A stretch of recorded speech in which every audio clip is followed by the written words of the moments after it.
Bonjour à toutes et à tous. Aujourd'hui, je vais vous présenter une doyenne française. Peut-être que certains ne connaissent pas. C'est en fait la Panhard. La Panhard, et malheureusement, n'existe plus aujourd'hui, de nos jours. On ne la voit plus du tout dans nos rues ou sur nos routes. Et donc, elle a disparu depuis 1967. Panhard existe depuis 1890 avec Peugeot, de Dion Bouton et bien d'autres modèles comme les Boileau. Donc ici, Panhard Levasseur, en fait, ce sont deux initiales qui sont entrecroisées dans un écusson. PL pour P pour Panhard, L Levasseur. Donc le premier, c'est René Panhard, qui sera né le 27 mai 1841 à Paris et décédera le 16 juillet 1908 à l'âge de 67 ans à la Bourboule, dans le Puy-de-Dôme. C'est un ingénieur en mécanique, il fera l'école centrale à Paris. Il rencontrera Émile Levasseur, donc ils deviendront tous deux de grands amis. Et donc de cette amitié naîtra la société Panhard-Levasseur en 1889. 1890, ils vont sortir leur premier modèle, qui est un quadricycle, un moteur à pétrole Daimler, un 2 cylindres en V. En juin 1891, ils sortiront leur deuxième modèle, qui est toujours un moteur à pétrole Daimler, qui est le P2D, un 2 cylindres en V, 2 chevaux et 1025 cm3. Maintenant, nous arrivons donc en 1964, où sortiront ces fameuses 24C, CT et BT et B, enfin 4 modèles de cette 24. Alors ici, c'est une Dinkytoys de chez Atlas, donc c'est une réédition d'Atlas qui sortiront donc cette nouvelle Dinky. Elle sortira en septembre 2012 sous la référence 16. Donc elle est toute en métal, châssis en métal, carrosserie en métal, pneus durs, il n'y aura pas d'ouvrant. C'est un 43e. Voilà. Donc la CT24 de 1964, le tout premier modèle de Panhard. Nous passons maintenant au deuxième modèle, qui est ici une VRM. Donc la VRM présentera une 24B de 1965. Elle sortira vers 86-87 sur la référence 312. C'est un 43e. Châssis métal, carrosserie métal, pneus gomme dure. Il y aura des ouvrants. Les portes avant s'ouvrent. Capot et le coffre arrière s'ouvre également. Donc pour le moteur de la précédente, c'est un M8S Tigre. C'est un 2 cylindres, un 848 cm3, 5 chevaux, 60 chevaux d'In, 4 vitesses, 150 km/h, pour une longueur de 4,25 m, une largeur de 1,61 m, pour un poids de 800 kg. Le prix de son époque fera 11 100 francs en 1964. Pour ce qui est de la 24B de 1965, il n'y a pas grand-chose qui change, juste le moteur M8N Tigre, un 2 cylindres, 848 cm3, 5 chevaux, 50 chevaux d'In, une boîte de 4, 135 km/h, pour une longueur donc de 4,50 m. Donc sa longueur augmentera de 25 cm, vu que c'est une berline, enfin une fausse berline, je vais vous expliquer le truc. Pour une largeur de 1,63 m, pour 820 kg, donc évidemment le poids augmente. Et le prix de l'époque fera 10 700 francs en 1965. Donc, comme je vous le dis, ici, VRM sortira donc la berline. En fait, la berline sera rallongée. Ici, on voit du montant de la portière jusqu'au montant arrière.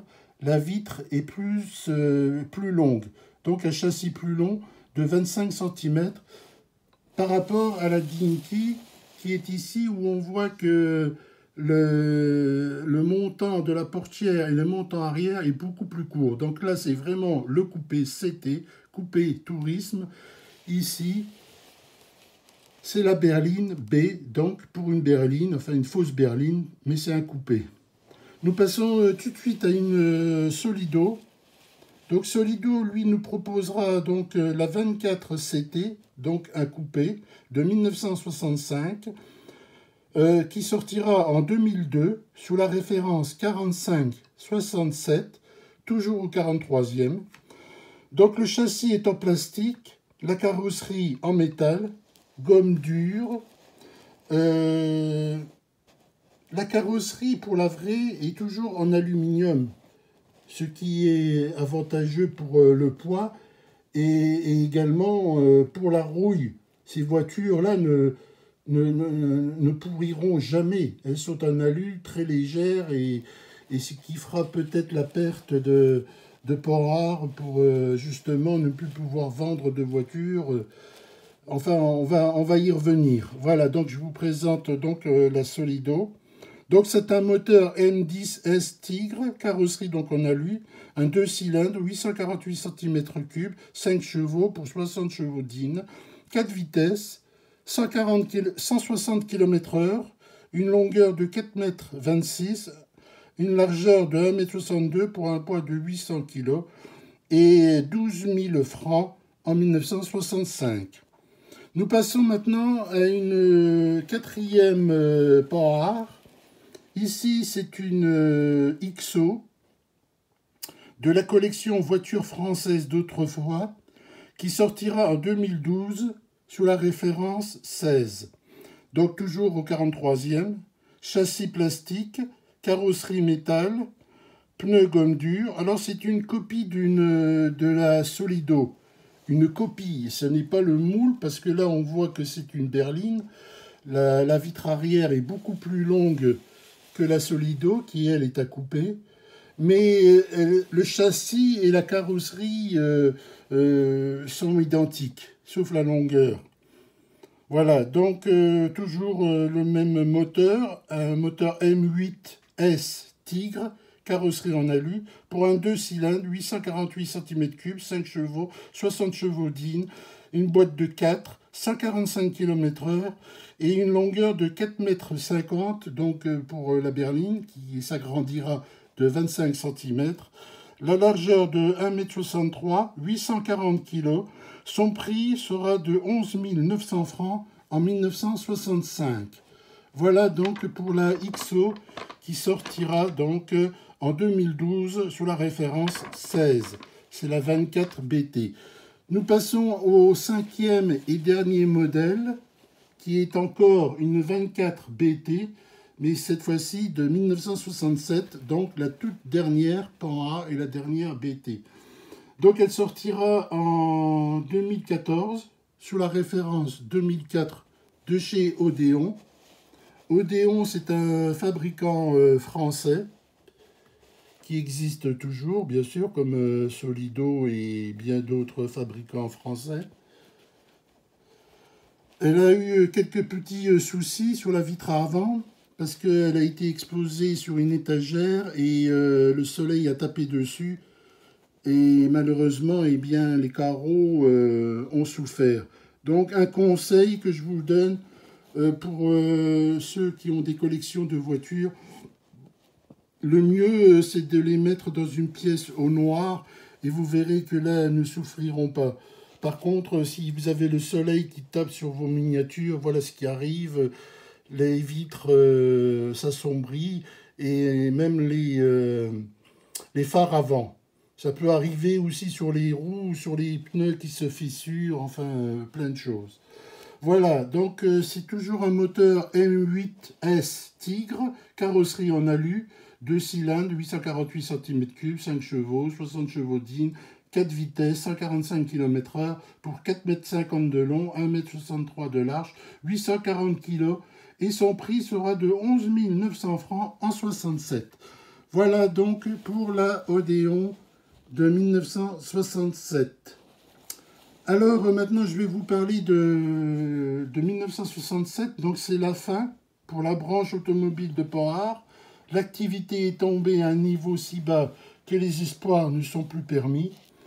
La production de 67 est de 1456 exemplaires contre 3845 en 66 et 11 931 en 65. Officiellement, la dernière Port-Art 24 tombe des chaînes de production le 20 juillet 1967. Port-Art sera repris par Citroën en 67 et le bureau d'études Citroën mettra au point un prototype de la 24 allongée qui disposait de la suspension hydraulique et du moteur 2 litres 175 cm3 de la DS21. L'auto pouvait dépasser les 200 km/h et devenir ainsi une voiture de sport crédible dans sa catégorie. Mais le PDG de Citroën, Pierre Bergot, ne voulait plus entendre parler de Port-Art, s'opposera à sa commercialisation. Voilà ce qui donnera fin à la société Port-Art, aux automobiles Port-Art, la doyenne française, qui finira donc en 67 avec 77 ans d'automobile. Voilà, j'espère que cette vidéo vous aura plu. Si c'est le cas, eh bien, mettez un petit pouce ou abonnez-vous à la chaîne Atalante 57. En attendant, eh bien, je vous souhaite une bonne journée ou une bonne soirée pour ceux qui regarderont cette vidéo un peu plus tard. En attendant, eh bien, pour une nouvelle vidéo, je vous souhaite une bonne journée et à une prochaine pour une autre vidéo.